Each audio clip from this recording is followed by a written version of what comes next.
Hii video itakiaisha na umejua furaha yako iko wapi.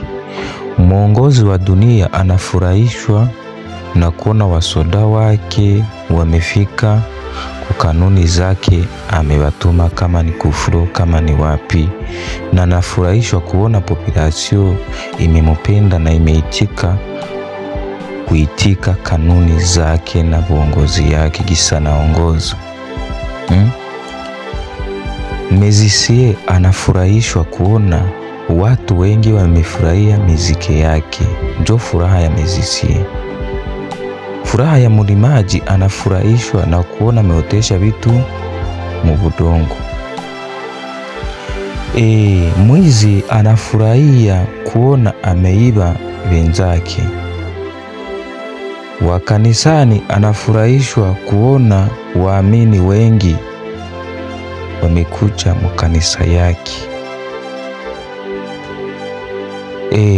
Watu wengi, kundi ya watu wengi wanafurahishwa kufurahia makosa ya wenzao wamefanya. Weye furaha yako inasimamia wapi mwa wale watu? Nimesema sisi Enadaudi sasa furaha yetu tunafurahishwa na kuona dunia imekuwa paradiso. Watu wapambane, watu wahangaike tena mu dunia, wanatumia vitu ya bure duniani, wanafurahia dunia manyumba za mzuri tu, wanafurahia kuishi habana roho ya ugomvi.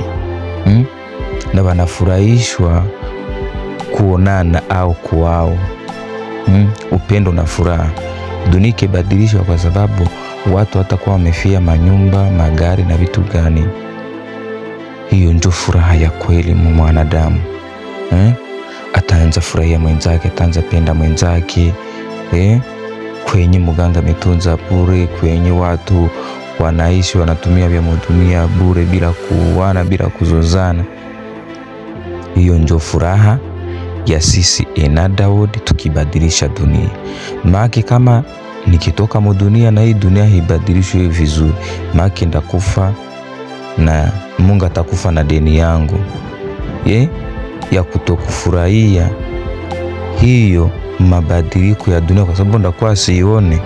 Nyinyi mlishalomba Mungu mkipata mahitaji zenu, na mimi niko mahitaji zangu, niko naomba munielewe, tuweze badilisha dunia, nifikie kwa hiyo furaha na nyie muifikie. Maana sisi wote tutajitengenezea furaha ya kweli, kwa sababu hii furaha tuko ndani sio za kweli.